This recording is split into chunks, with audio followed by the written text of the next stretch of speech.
नमस्कार दोस्तों, आप देख रहे हैं क्लाउन टाइम्स ब्रेकिंग न्यूज की खास खबर। इस वक्त मैं हूं वाराणसी के पीएनयू क्लब में, जहां चुनाव को लेकर घमासान मचा हुआ है। इस वक्त हमारे साथ हैं देव प्रमोद अग्रवाल जी। ये दूसरे पैनल के प्रत्याशी हैं, जिन्हें अशोक वर्मा पूर्व अध्यक्ष, अनु डिडवानिया पूर्व अध्यक्ष और तमाम पूर्व अध्यक्षों का समर्थन प्राप्त है। पहले तो आपका बहुत बहुत स्वागत है। क्या रहेगा इस बार आपका चुनावी मुद्दा?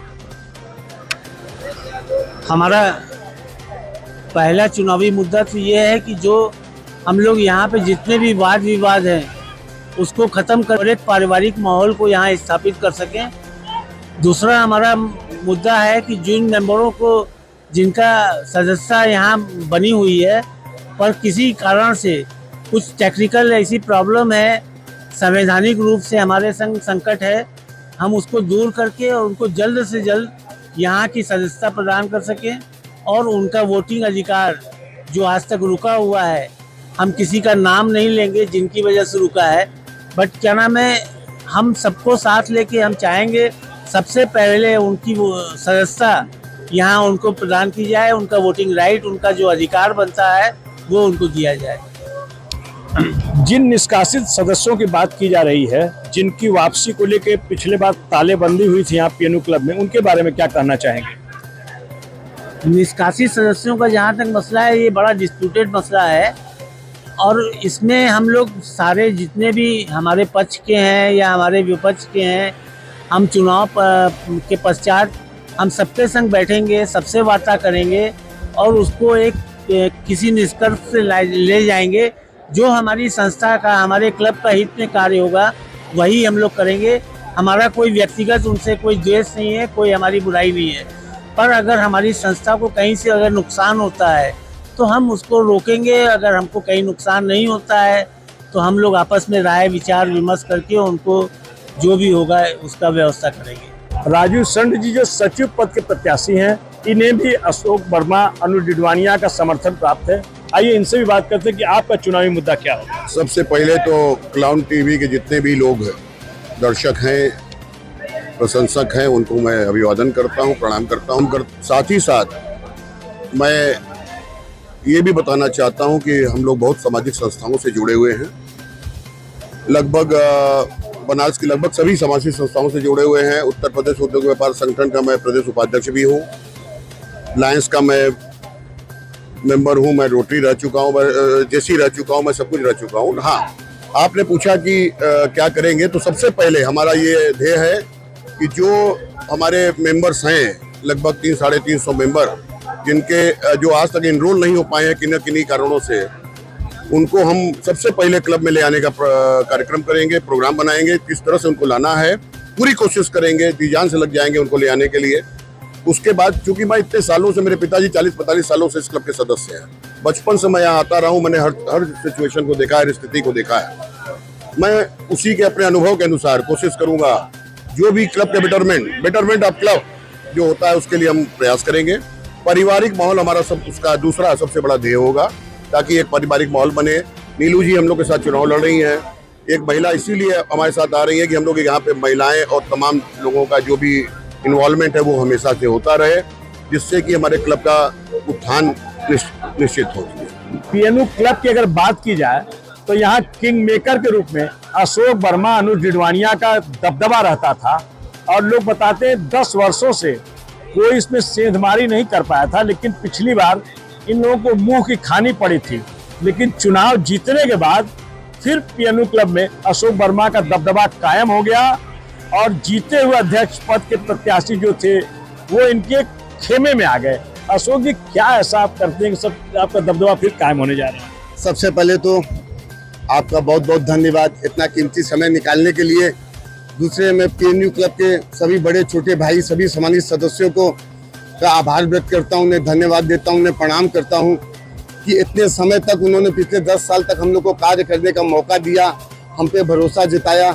दूसरी बात ये करना चाहूँगा क्लाउन भैया कि कोई भी आदमी ऐसा नहीं होता कि जब पैदा हो उसके मरने तक हर चुनाव जीतता रहे। हम लोग ने लगातार 10 चुनाव जीते, एंटी इनकम्बेंसी भी होती है और पब्लिक परिवर्तन भी चाहती है।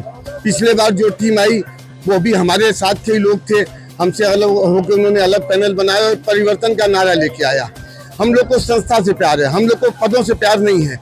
हम लोग हमारी पूरी टीम हारी, हमने हार को स्वीकार किया। लेकिन जब क्लब के समस्याओं की बात आई, जब उन्होंने हमसे आग्रह किया, तो हमने कंधा से कंधा मिला के क्लब की समस्याओं का निराकरण किया।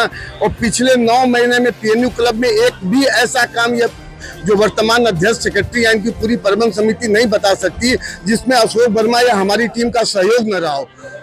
जिस पीएनयू क्लब में एक 4 इंच की एक दीवार खड़ी करना भी मुश्किल होता, उस पीएनयू क्लब में मैंने 36 फुट ऊंचा बैडमिंटन कोर्ट बनवा दिया।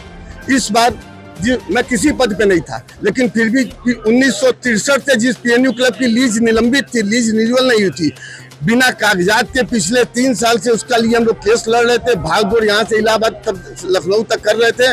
और किसी पद पे न रहते हुए मैंने लगातार प्रयास किया, कमेटी के लोग साथ दें चाहे न दें, हमने गए और जमीन का केस जीत गए और पीएनयू क्लब वो केस जीत गया। ये पीएनयू क्लब की एक ऐतिहासिक जीत है। और तमाम किचन बना, ये बना, तो हम लोग का ये सोचना है कि कमेटी कोई भी हो, संस्था बची रहनी चाहिए, संस्था रहेगी तभी चुनाव होगा। तो हम लोग इस सोच के साथ चलते हैं, इसीलिए लोग इतना प्यार करते हैं। जो कमेटी में चुन के आए उनको भी लगा, अब उसमें आपस में उन लोगों का जो भी इशू था वो भी एक इशू निष्कासित सदस्यों को लाने और नहीं लाने के मुद्दे पे था। भाई हम लोगों ने कुछ सदस्यों को, संजय खरे मैनेजर को यहाँ क्लब से निष्कासित किया, निकाला। ये वो लोग थे जिन्होंने क्लब की ऑफिस तोड़ के जिन्होंने क्लब की ऑफिस तोड़ के पीएनयू क्लब का पदों पे रहते हुए यहाँ चोरी की, सारे रिकॉर्ड क्लब यहाँ से उठा के लेके गए। उन लोगों के खिलाफ 4 FIR दर्ज हुई और सब में पुलिस ने चार्जशीट लगाई। 4.5 सीटर न्यायालय में सबके खिलाफ केस चल रहे हैं। उन लोगों को इस क्लब से निकाला माहौल को अच्छा करने के लिए, और उन्हीं को कुछ लोग जो कमेटी में जीते थे उनको वापस लाना चाहते थे। अध्यक्ष जो है वो उनको नहीं लाना चाहते थे, उनको रोकना चाहते। इसी को लेकर विवाद हुआ, लेकिन हम लोग क्लब के साथ हैं, क्लब के हित के लिए काम कर रहे थे, करेंगे और आगे भी करते रहेंगे। टीम हमारी जीते या उनकी जीते ये कोई मायने नहीं रखता। विशाल जायसवाल का भी यही कहना है कि जो भी लोग निष्कासित हैं उनको नियमतः वो आ सकते हैं, वरना वो भी नहीं आ सकते हैं, लेकिन वो भी क्लब के हित के लिए कार्य कर रहे हैं। और जितनी उपलब्धि आप गिना रहे हैं ये तो उनके कार्यकाल में हुआ है। भाई क्लब को कोर्ट में लड़ के मुकदमा और वो लोग जीते हैं, तो उसमें आपकी क्या भूमिका है वो साफ साफ बताइए। भैया विशाल जायसवाल जी ठीक है, छोटे भाई हमारे क्लब के सेक्रेटरी भी हैं, खाली उनसे ये पूछ लिया जाए कि किस कोर्ट में मुकदमा चल रहा था। मैं दावे के साथ कर सकता हूं कि कमेटी और विशाल जायसवाल सचिव उनकी दायित्व था, वो पिछले 9 महीने में एक दिन कोर्ट कचहरी झांकने भी नहीं गए। उनको ये भी नहीं पता था कि जमीन का केस किस कोर्ट में चल रहा है। मैं आरोप नहीं लगाना चाहता, लेकिन आपने सवाल पूछा इसलिए कर रहा हूँ। हम लोग को कंडीशनल स्टे मिला था, हर 6-7 दिन पे 10 दिन पे डेट पड़ती थी, अगली डेट के लिए स्टे आगे बढ़ाया जाता था।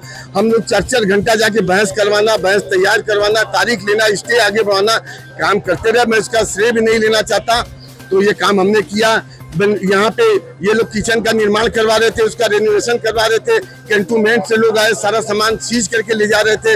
वहाँ भी मैंने गया, वहाँ भी मैंने अपना पक्ष रखा, हम लोग अपना क्लब का पक्ष रखा। आज उसका परिणाम है कि किचन भी बन के तैयार है, रेनोवेट हो गया।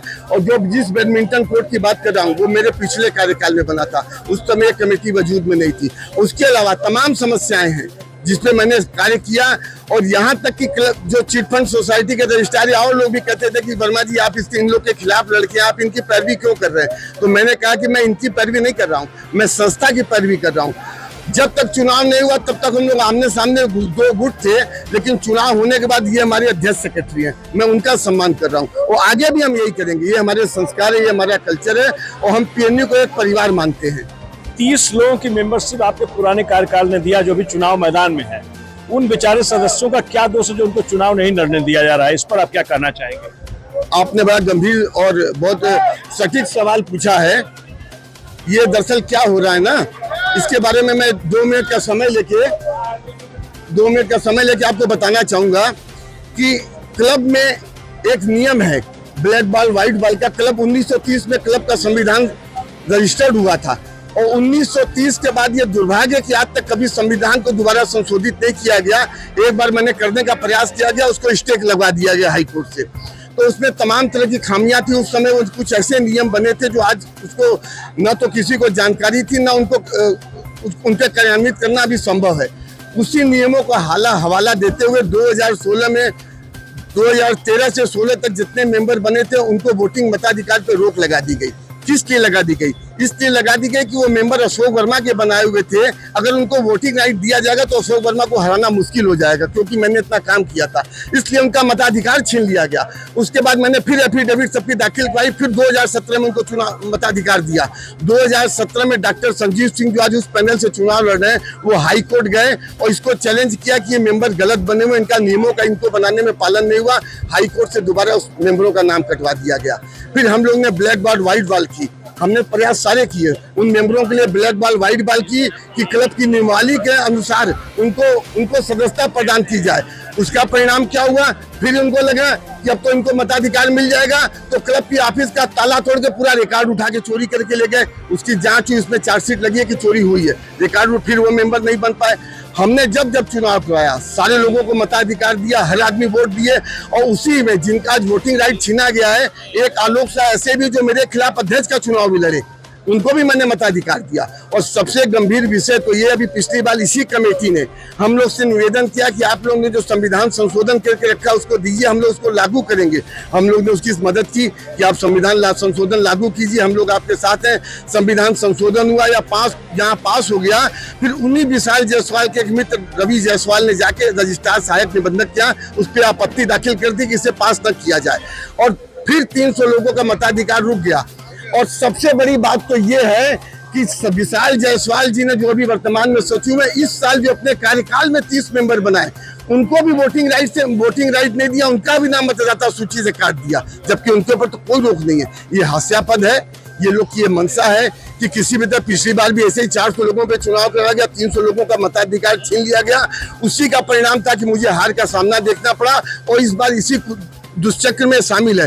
एक नई बात आपको और बताना चाहूंगा कि 300 लोगों ने जिनका मताधिकार छीन लिया गया, वो लोग अलग से एक ग्रुप बना के दोनों पक्षों से बात किया, सहायक निबंधक का उन्होंने आवेदन दिया, उसके खिलाफ विशाल जायसवाल जाके हाई कोर्ट में केवियट दाखिल कर दी, जिसका आज ही पर्दाफाश हुआ है। केवियट दाखिल कर दी कि हमको सुने बिना इनको कोई ऑर्डर न पास किया जाए। इसकी क्या मंशा है भाई? वो कौन सा ऑर्डर लेने जा रहे थे? वो तो अपना मताधिकार लेने जा रहे थे। इससे स्पष्ट हो गया कि कौन उनके साथ है, कौन उनके खिलाफ है। ये एक राजनीति के तहत एक षड्यंत्र का हिस्सा है।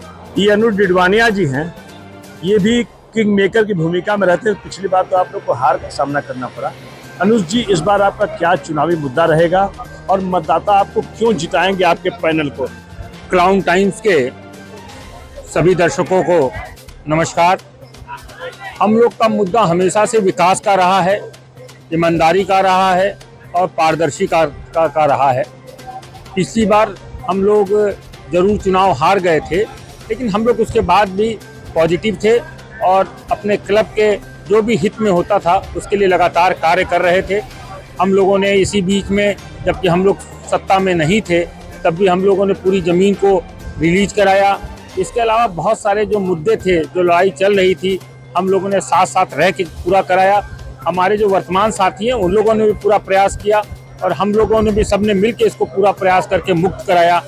हमें लगता है कि हम लोगों को ईमानदार टीम को लाना चाहिए, पारदर्शी टीम को लाना चाहिए, जो क्लब हित में काम करे और हर प्रकार से क्लब हित के बारे में सोचे। आज हमारे यहाँ हमारी नीलू मिश्रा जी चुनाव लड़ रही हैं हम लोगों के साथ। वो खाती पात एथलीट हैं और जैसा कि 90 साल के इतिहास में कभी ऐसा नहीं हुआ है, तो हम लोग विकास के लिए इनको काफ़ी मुश्किल से हम लोग ने लाया है। हम लोग चाहते हैं इनको ज़्यादा से ज़्यादा मतों से विजयी बनाए और भी जो हमारे साथी हैं सबको विजयी बनावे। टीम मजबूत रहेगी तो हमारा क्लब मजबूत रहेगा और हम लोग इस क्लब को आगे ले जा सकेंगे। महाराज काशी नरेश ने जिस उद्देश्य के साथ इस क्लब की स्थापना की है, उस उद्देश्य की पूर्ति के लिए हम लोग दृढ़ संकल्प हैं। हम लोग अपने क्लब की अच्छाई बुराई सबको लेते हुए इसको एक उन्नति के राह पे ले जाने में कोई भी कोर कसर नहीं छोड़ेंगे। पीएनयू क्लब के पूर्व अध्यक्ष रमेश गिनोडिया जी हैं, ये भी मतदाताओं से कुछ अपील करना चाहते हैं। दोस्तों, बड़ा हर्ष का विषय है कि परसों चुनाव है, पूरा चुनावी माहौल गर्म है। एक बात मैं विशेष रूप से सिर्फ कहना चाहूँगा, एक बड़ा इंग्लिश में अच्छा प्रॉवर्ब है कि man is known by the company he keeps, अर्थात कि संगति से आदमी का आचरण और व्यवहार समझा जा सकता है। दोनों टीम है, दोनों की संगति देखिए, दोनों के पिछला कार्य देखिए और उनकी विशेष रूप से पीएनयू के संदर्भ में उपलब्धि देखिए। तो हमारा जो है कि संगति पे विशेष रूप से विचार करते हुए अपना वोट दें। धन्यवाद। इस बार पीएनयू क्लब में अंतर्राष्ट्रीय एथलीट नीलू मिश्रा भी चुनावी मैदान में है।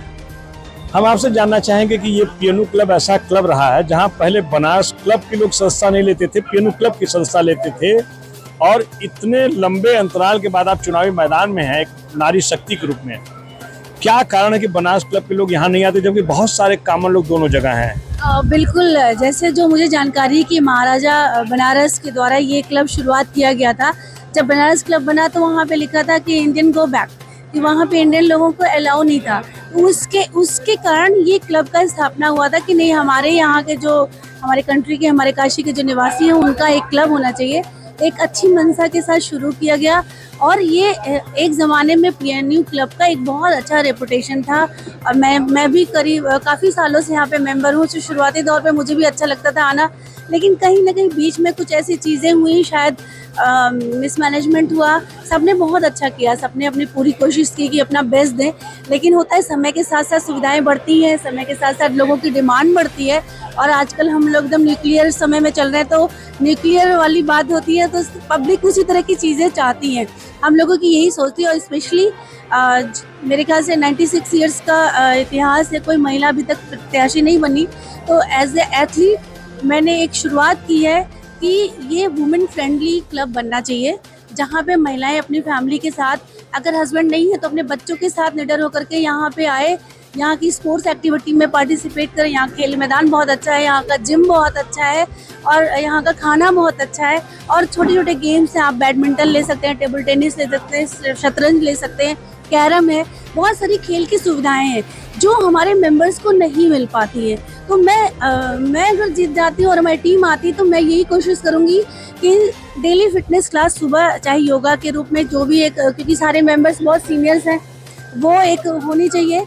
संडे को हम लोग एक स्पेशल फन विद फिटनेस करेंगे। और किड्स ट्रेनिंग की बात आती है, किड्स को हम बच्चों को अपने यहाँ के जो मेंबर्स हैं मुझसे पूछते हैं कि नीलू जी कोई ऐसी जगह बताइए, मेरा बच्चा 3 साल का है, 4 साल का, कहाँ जाए फिटनेस के लिए।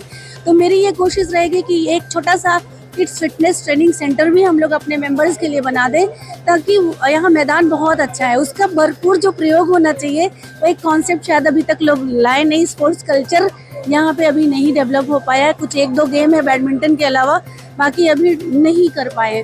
तो मेरी ये कोशिश रहेगी, चाहे वो 3 साल का बच्चा हो, चाहे 100 ईयर्स के हमारे मेंबर्स हो, सबके लिए कुछ न कुछ ऐसा फिटनेस प्रोग्राम रहेगा, या उनके जो एंटरटेनमेंट को लेकर के सारी चीज़ें सुविधाजनक होंगी कि सब लोग परिवार के साथ आए।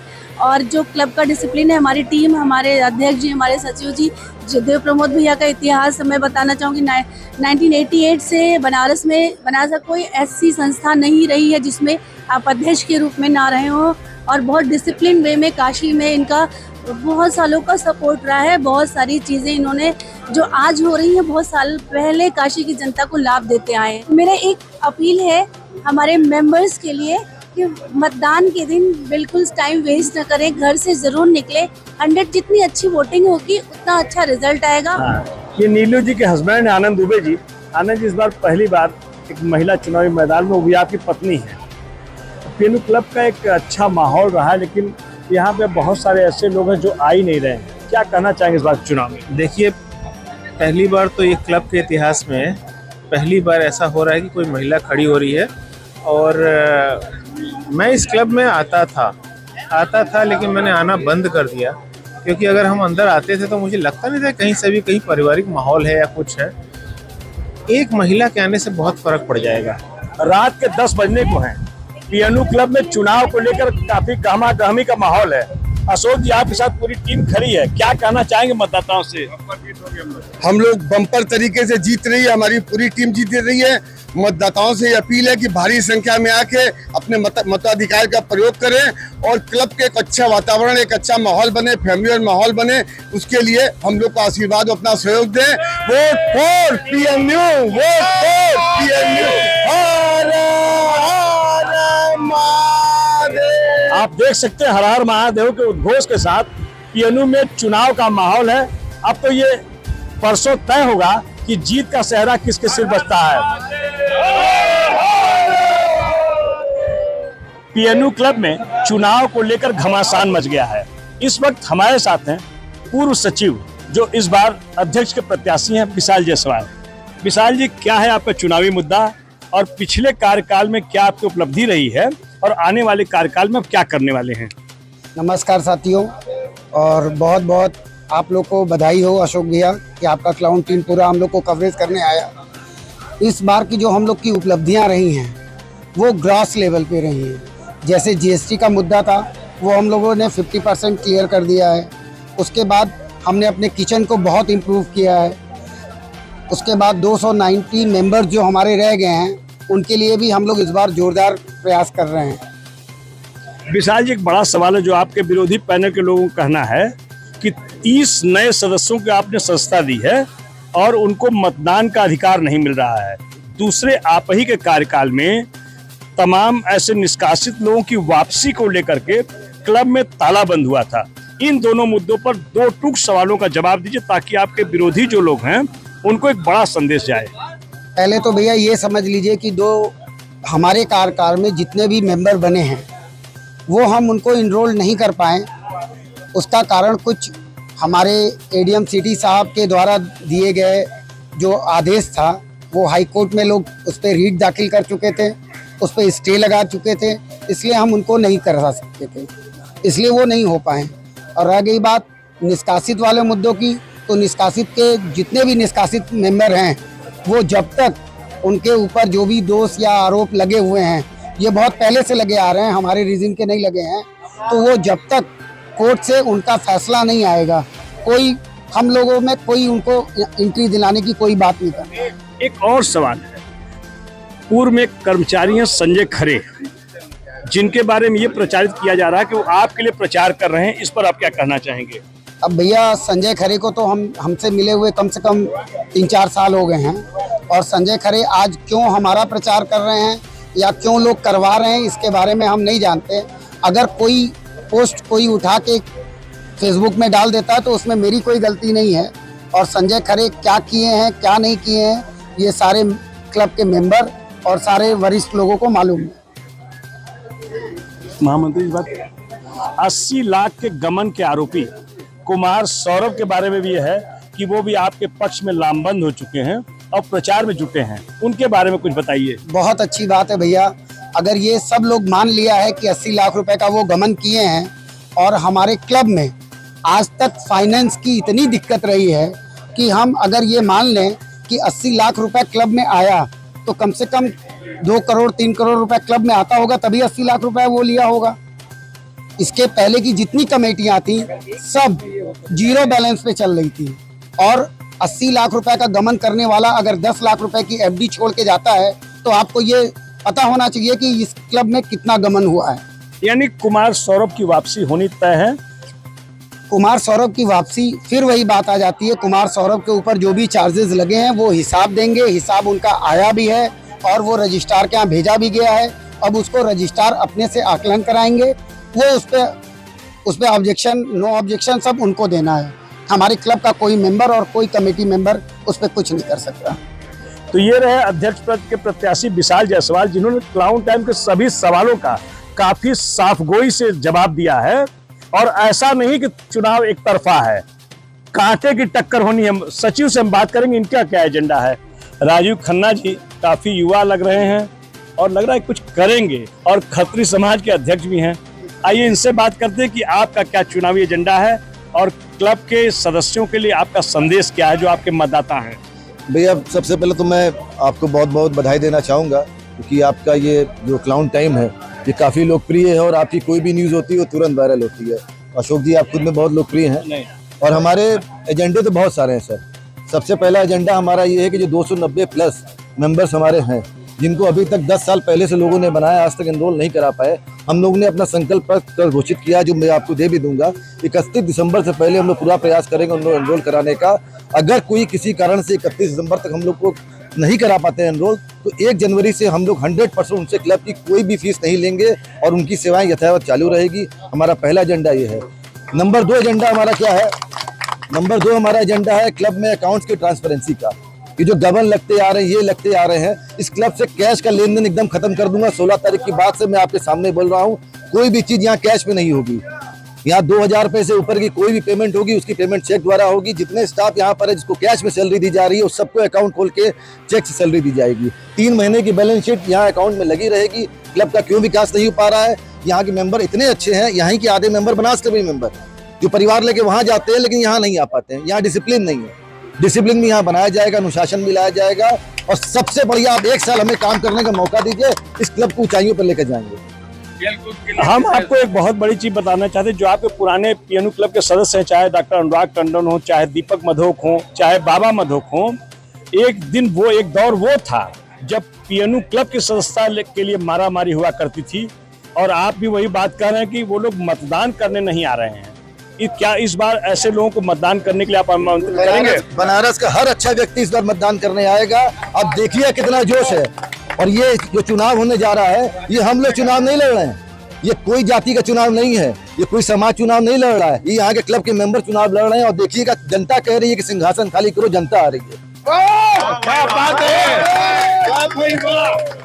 काफी उत्साह, तालियों की गड़गड़ाहट। अब जीतने के बाद ये तय होगा कि यहाँ के मतदाता किसको जीत का सेहरा देंगे। क्लाउन टाइम से बातचीत करने के लिए आपका बहुत बहुत धन्यवाद। विशाल जी, आप क्लाउन टाइम्स के माध्यम से अपने मतदाताओं से क्या अपील करना चाहेंगे और किन किन पदों पर कौन प्रत्याशी चुनावी मैदान में हैं? अशोक भैया, अध्यक्ष के लिए मैं आ रहा हूं और मेरा छोटा भाई राजू सेक्रेटरी पद पे आ रहा है। हमारे कार्यकारिणी में 7 मेंबर आ रहे हैं। गुरदीप सिंह तनेजा, टीटू भाई, विवेक केसरी, अनिल लालवानी जी, अनिल चंद जैन जी, हितेश मुरारका, विवेक केसरी, धर्मेंद्र सिंह, डॉक्टर संजीव सिंह, जितने भी हमारे पैनल में जो भी हैं सब एक बनारस के अच्छे रेपुटेटेड और ईमानदार लोग हैं और व्यापारी वर्ग से ही हम लोग बिलोंग करते हैं। डॉक्टर संजीव सिंह डॉक्टर हैं, ब्लड बैंक के इंचार्ज हैं और हम अपने पीएनयू के सारे भाइयों से यही कहते हैं कि जो इतने साल तक नहीं हुआ वो इस साल हम लोग करके दिखाएंगे। बाकी पीछे क्या हुआ क्या नहीं हुआ हम लोगों से इससे कोई मतलब नहीं है। 1 साल हम लोग को जोरदार मौका दें और उसका हम लोग पूरा उनको 100% रिजल्ट देंगे। सचिव पद के प्रत्याशी राजीव खन्ना जी मेरे साथ हैं। राजू जी, हम आपसे जानना चाहेंगे कि बनारस क्लब और पीएनयू क्लब बनारस का बहुत प्रतिष्ठित क्लब है, लेकिन लंबे अरसे से पीएनयू क्लब से लोगों ने मुंह मोड़ लिया है। आप भी बनारस क्लब के सदस्य हैं।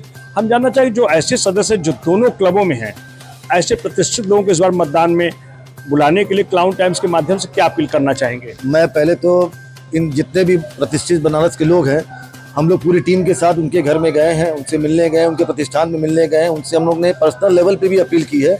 और आज पुनः मैं क्लाउन टाइम के माध्यम से ये अपील करना चाहता हूँ कि आपका अपना क्लब है, क्लब में इतनी सारी फैसिलिटीज हम लोग दे सकते हैं।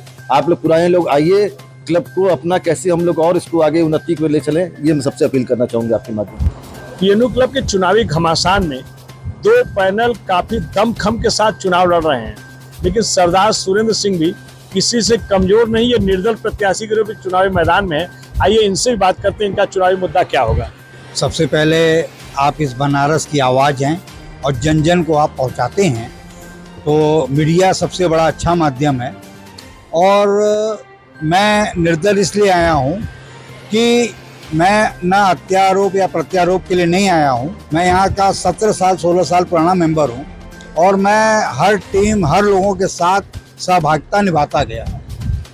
तो कुछ चीज़ें मैं इधर 4-5 साल से देख रहा था कि कभी प्लस कभी माइनस, तो मैंने अकेले मन बनाया कि मैं अपनी पहचान को इस पीएनयू में आके एक माध्यम से, देखिए अभी तक जो भी कार्य हुए हैं काफ़ी अच्छे आए हैं और ये लोगों का सोच भी है, कोई भी नया आएगा कोई नया सोच लेके आएगा। तो उसी प्रयास को देखते हुए मैंने एक कोशिश की है कि मैं एक निर्दल प्रत्याशी के रूप में आऊँ।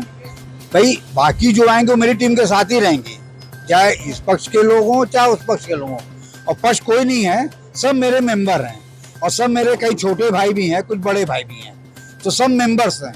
अगर मुझको काम भी करना है, मैं जीत भी जाता हूँ तो मुझे काम उन्हीं के साथ ही करना होगा। मैं उसी प्रयास में हूँ कि कुछ ना कुछ नया बदलाव, कुछ अच्छाइयाँ कुछ और चीज़ नया चीज़ लेके आऊँ। सुरेंद्र जी, पिछले 10 वर्षों के कार्यकाल की बात किया जाए तो इस क्लब में अशोक वर्मा, अनुज डिडवानिया के पैनल का पूरा दबदबा कायम रहा है। पिछले साल इस पर किसी दूसरे पैनल का दबदबा कायम हो गया जो कि इस बार अध्यक्ष के पद पर प्रत्याशी हैं। हम आपसे जानना चाहेंगे एक मतदाता होने के नाते और प्रत्याशी होने के नाते कि किसका कार्यकाल आपको सबसे बेहतरीन लगा। मैं आपको ये कहना चाहूँगा कि अगर किसी को इस मेंबर्स ने 10 साल अगर सपोर्ट किया तो नेचुरल है कि उनका ही कार्यकाल अच्छा रहा होगा। सीधे सवाल सीधा जवाब दीजिए। 1 साल का कार्यकाल अभी आपने हाल ही में देखा है और 10 साल का कार्यकाल आपने पहले देखा। एक ही साल में दोनों लोग टूट गए, तो इस तुलना में आप बताइए कौन सा अच्छा कार्यकाल था। मैं कार्यकाल की बात इसलिए नहीं बोल पाऊंगा अभी। ये जो पिछली टीम भी जीत के आई थी, जो अशोक वर्मा और उनके पैनल विरोध में, वो खुद ही बिखर गई। जब आप लोग 9 आदमी को नहीं संभाल सकते हैं तो आप लोग 1100 लोगों को कैसे संभालेंगे। उसी में से टूट के कुछ टीम इस बार फिर मिल गई है, तो लोगों का विश्वास डगमगा गया है कि हम किसको सपोर्ट करें किसको न करें। तो आपको कौन सा पैनल लग रहा है जो मजबूत है? अभी इस बारे में कुछ नहीं कहा जा सकता है, क्योंकि हम अपने आप को मजबूत समझते हैं और हर पैनल जो भी लड़ने वाला प्रत्याशी होता है वो अपने आप को मजबूत समझता है। आप तो कई जगह जाते हैं तो अब हर आदमी बोलता है कि हम जीत रहे हैं, कोई नहीं बोलेगा कि हम हार रहे हैं। हर आदमी अपना प्रयास करता है, कंपटीशन करता है, और आज का मतदाता इतना समझदार है कि उसके मन में क्या है और उसके कर्म में क्या है ये कोई नहीं जान सकता। और मेरी एक राय अंत में सभी मेंबरों को ये मैसेज अगर जाए, हमको चुनाव अगर लड़ना है, इस मजबूती से लड़ना है कि मतभेद रहे, मनभेद न रहे। क्लाउन टाइम्स यूट्यूब चैनल की खबरों को आगे भी देखने के लिए चैनल को लाइक करें, सब्सक्राइब करें, बेल आइकन को प्रेस जरूर करें। क्लाउन टाइम्स की खबरों को फेसबुक पेज पर देखने के लिए पेज को लाइक जरूर करें।